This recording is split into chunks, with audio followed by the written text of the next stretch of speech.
नमस्ते everyone, welcome to your new class. आज हम सिक्योरिटी चैप्टर करेंगे, security in the contemporary world, जो कि पॉलिटिकल साइंस क्लास 12 का 5th चैप्टर है। बेसिकली सिक्योरिटी का मतलब क्या है? What is security? सिक्योरिटी का बहुत सिंपल सा मतलब है फ्री फ्रॉम थ्रेट। किसी भी टाइप का डर, किसी भी टाइप की इनसिक्योरिटी, किसी भी टाइप का भय, किसी भी टाइप की ऐसी चीज जो हमें नुकसान पहुंचा सकती है, जब हम उससे बच जाते हैं तो उसको हम लोग क्या बोलते हैं? Being secure. और ये बात जब इंटरनेशनल और नेशनल लेवल पे आ जाती है तो उसको बोल देते हैं हम सिक्योरिटी। अब चैप्टर का नाम क्या कहता है? Security in the contemporary world. Security का मतलब तो हमने पढ़ लिया। कंटेम्प्रेरी का बहुत सिंपल सा मतलब होता है, कंटेम्प्रेरी का मतलब होता है मॉडर्न। आज का जो टाइम है, यानी कि जो मॉडर्न टाइम है, उसमें सिक्योरिटी कहां स्टैंड करती है। उसके स्टैंड करने से पहले एक चीज बहुत क्लियर होनी चाहिए हमें कि सिक्योरिटी कितने टाइप की है। सिक्योरिटी बेसिकली 2 टाइप्स की है, या फिर 2 नोशंस है सिक्योरिटी के। The first is traditional notion and the second one is non traditional notion. Traditional का क्या मतलब है? ट्रेडिशनल यानी कि पुराना, जो पुराने टाइम से चलता हुआ है। पुराने टाइम से वर्ल्ड में एक ही तरह की नॉन सिक्योरिटी, एक ही तरह का डर चलता हुआ आ रहा था। वो किस चीज का था? मिलिट्री का। और दूसरा आया किसका? Civil war. इन्हीं को हमने क्या बोल दिया? इंटरनल और एक्सटर्नल। ट्रेडिशनल में 2 टाइप के हो गए, सिक्योरिटी के 2 नोशंस हो गए, ट्रेडिशनल एंड नॉन ट्रेडिशनल। और ट्रेडिशनल के 2 नोशंस हो गए आगे, इंटरनल एंड एक्सटर्नल। इंटरनल क्या है? इंटरनल मतलब देश के अंदर, देश के अंदर।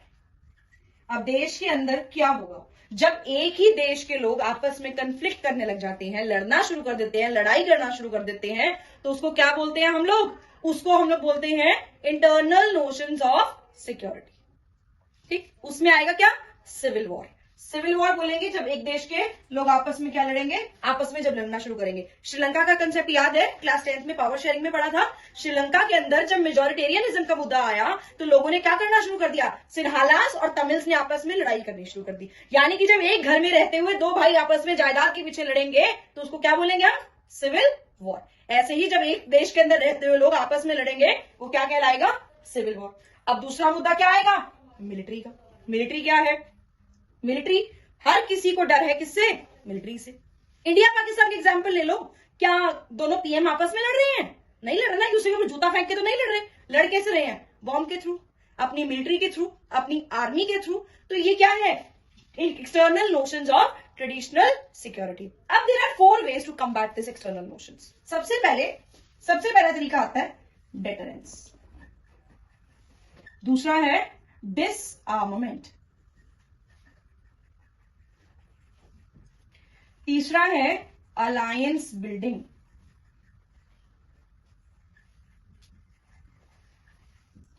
चौथा है balance of power.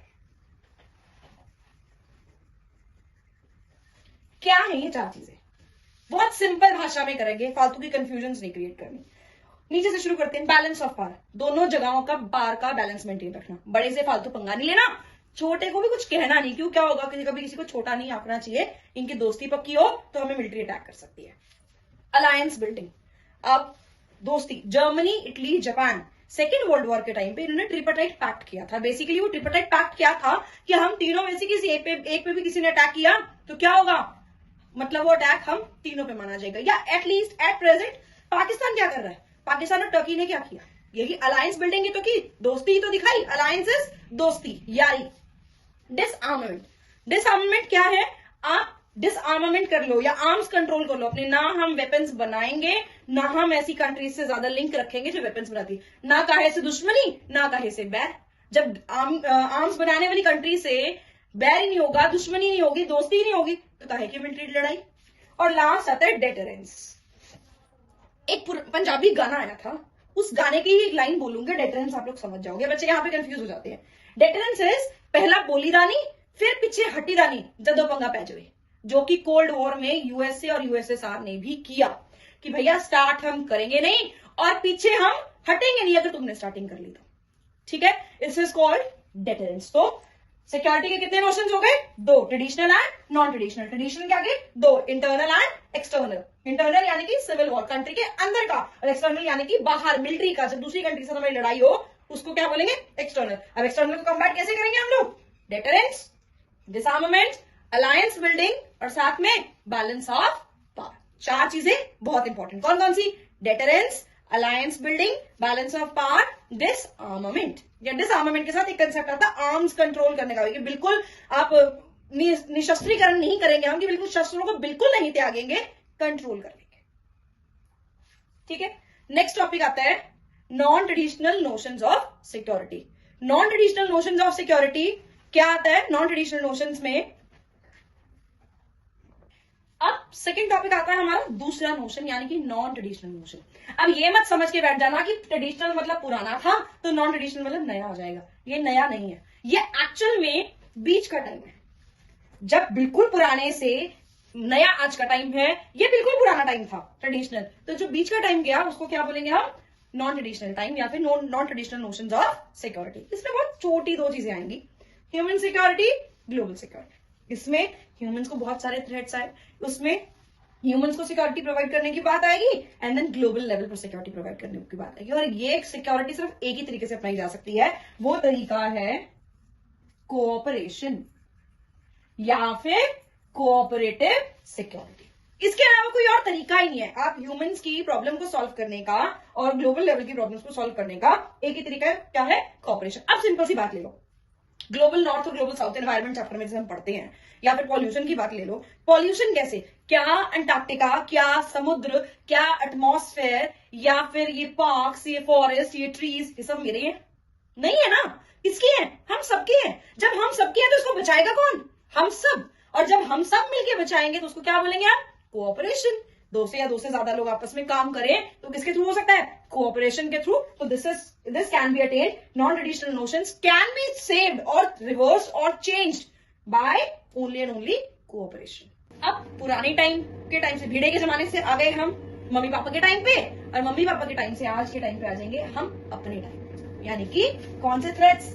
New threats of security. आजकल के थ्रेट्स के बारे में बात करेंगे। सबसे पहला थ्रेट भाई जग जाहिर है इस टाइम, सोचने की, समझने की। ट्रेडिशनल नोशंस, भिड़े का जमाना, non traditional notions, mummy papa का जमाना। अब हमारे जमाने की बात करते हैं, यानी कि न्यू थ्रेट्स ऑफ सिक्योरिटी। आजकल के थ्रेट्स क्या है? भाई जग जाहिर है इस टाइम में।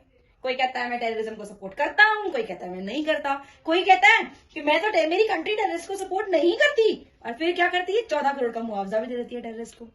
स्पेशल कंट्री का नाम नहीं लूंगी मैं, समझदार को इशारे काफी होता है, बट ये आजकल सबसे बड़ा प्रॉब्लम है, न्यू थ्रेट है।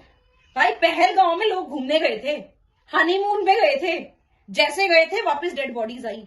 क्या है? कौन सा थ्रेट है ये सिक्योरिटी का? टेररिज्म। और इसको कम्बैट कौन करवा सकता है हमें? सिर्फ और सिर्फ हमारी army. Human rights, amnesty international या ह्यूमन राइट्स वॉच जैसे इंस्टीट्यूशंस क्यों बने? क्योंकि कहीं ना कहीं ऐसा मुद्दा चल रहा था कि एक ह्यूमन के राइट्स को वायलेट किया जा रहा था। ये ह्यूमन राइट्स फंडामेंटल राइट्स नहीं है। फंडामेंटल राइट्स हर कॉन्स्टिट्यूशन अपनी अपनी कंट्री में अलग अलग देता है। ये ह्यूमन राइट्स है जो वर्ल्ड लेवल पे सबको होते हैं। जैसे सिंपल जीने का अधिकार, छीना तभी तो टेररिज्म थ्रेट बन गया। ये क्या है? Human rights. नेक्स्ट आएगा ग्लोबल पॉवर्टी।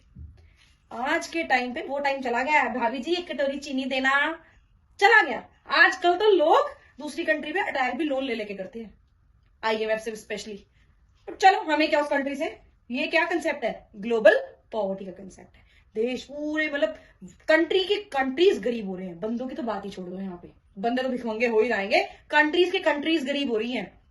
और लास्ट आता है माइग्रेशन। अपने इंडिया की बात ले लो, आप वीडियो देख रहे हैं, मैं गारंटी दे सकती हूँ आपका कोई ना कोई जानकार ऐसा होगा जिसने +2 करने के बाद वो ऑस्ट्रेलिया, कनाडा, न्यूजीलैंड, US से कहीं भी चला गया। ठीक, +2 के बाद नहीं तो ग्रेजुएशन के बाद चला गया, यानी कि कोई ना कोई तो बाहर चला ही गया। मुझे एक बात बताओ, क्या ये थ्रेट नहीं है? अगर वही इंसान यहाँ पे रहकर जॉब करता तो हमारी कंट्री को रिसोर्स प्रोवाइड करता, उसकी इनकम हमारी कंट्री में आती, ठीक है, हमारी कंट्री की रिसोर्सेज की जनरेशन होती, और ज्यादा बढ़ते, हमारी कंट्री एडवांस होती। लेकिन इससे क्या हो गया? इससे हमारे को नुकसान हो गया। तो आजकल ये सब वो एक बड़ा थ्रेट है कि अपनी कंट्री के लोग जो है अपनी कंट्री को छोड़ के भाग रहे हैं और दूसरी कंट्रीज में जाके उनको आबाद कर रहे हैं और हमें बर्बाद कर रहे हैं। इस चैप्टर के लास्ट और मोस्ट इंपॉर्टेंट टॉपिक पे लिखवा लो, अगर ये चैप्टर बोर्ड में आएगा तो ये क्वेश्चन आने के पूरे चांसेस है, वो भी फुल 6 मार्क्स में। वो जो पिछले वाले टॉपिक्स थे शॉर्ट में आ सकते हैं, बट ये आएंगे लॉन्ग क्वेश्चन में। क्या है, अब इंडिया क्या क्या कर रहा है, ये चैप्टर आज के टाइम में समझना इतना ज्यादा आसान हो चुका है ना, क्योंकि अगर प्रेजेंट डे न्यूज को उठा के देखो और चैप्टर को उठा के देखो, दोनों को कंपेयर करो, चैप्टर यार बहुत सिंपल, कोई प्रॉब्लम ही नहीं। उल्टे से शुरू करते हैं थोड़ा। इकोनॉमिक ग्रोथ, इंडिया सबसे पहले क्या कर रहा है, अपने देश के अंदर ज्यादा से ज्यादा पैसे की जनरेशन कर रहा है, इकोनॉमी ग्रो करवा रहा है। जब अपनी इकोनॉमी ग्रो करवाएगा तो क्या करेगा, लोगों को सशक्त रख पाएगा, लोगों को सिक्योर रख पाएगा। सिक्योर कैसे कैसे रखेगा, स्ट्रेंथन इंटरनेशनल नॉर्म्स। यूएसए और यूएसएसआर में जब कोल्ड वॉर हुआ ना, तो 1971 में इंडिया ने यूएसएसआर के साथ चोरी छुपे फ्रेंडशिप ट्रीटी की। फ्रेंडशिप ट्रीटी की 1971 में 20 इयर्स की, और 20 इयर्स की फ्रेंडशिप ट्रीटी तब से इतनी बढ़िया चल रही है, इतनी अल्टीमेट चल रही है कि आज भी जब हमारा अपने पड़ोसी के साथ पंगा हो रखा है तब भी रशिया हमें फुल सपोर्ट दे रहा है।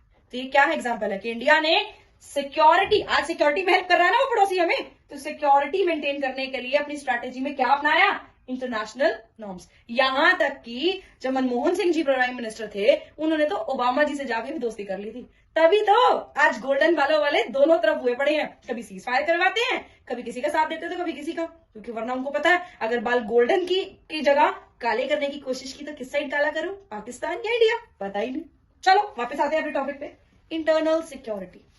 अब ये इंटरनल सिक्योरिटी क्या है, देखो देश के अंदर हमने खुद अग्री किया, जब पहलगांव वाला इशू हुआ हमारा, हमने खुद अग्री किया कि कहीं ना कहीं हमारे देश की सिक्योरिटी में कमी थी, यानी कि हमारी आर्मी उस टाइम वहां अवेलेबल नहीं थी। तो ऐसे में इंडिया की वो चूक जरूर रही है, लेकिन इंडिया क्या करता है, अपनी उस चूक को संवारने के लिए, सुधारने के लिए इंटरनल लेवल पे सिक्योर कर लेता है खुद को, सिक्योरिटी, इंटरनल सिक्योरिटी प्रोवाइड करता है। Last but not the least, strengthen military capability. इन दोनों का ना हम आज के टाइम पे एग्जांपल लेते हुए जोड़ सकते हैं। कैसे जोड़ सकते हैं, जब हमारे पे उधर से पड़ोसी देश ने अटैक करने की कोशिश की, जब हमारे पड़ोसी देश ने हम पे वार किए, वार पे वार किए, तो हमें एक शील्ड ने बचाया, जिसको हम S-400 के नाम से जान रहे हैं। S-400 को हमने हीरो बना के रखा है। कहां से आया था, हमारे पड़ोसी देश से, इस सब की वजह से। अब क्या है, हमने अपनी मिलिट्री कैपेबिलिटी, पैसा तो लगाया होगा ना, पड़ोसी ने फ्री में तो दिया नहीं, तो वो जो पैसा लगाया था ना, वो जो इकोनॉमिक ग्रोथ करके वो जो पैसा यहाँ पे एडजस्ट किया हमने अपनी मिलिट्री कैपेबिलिटी को बढ़ाने के लिए, अपने पास बढ़िया बढ़िया वेपन्स लाने के लिए, न्यूक्लियर बॉम्ब्स की टेस्टिंग करने के लिए, पोखरान जैसे टेस्टिंग करने के लिए, हम लोगों ने क्या किया है, पैसा लगा के, इकोनॉमिक ग्रोथ करके वो पैसा लगाया और पैसा लगा के अपनी मिलिट्री कैपेबिलिटी को स्ट्रेंथन किया है। यहां पे हमारा सिक्योरिटी चैप्टर खत्म होता है। ऐसे ही और लॉन्ग चैप्टर्स के रिवीजन के लिए जुड़ी रहिए।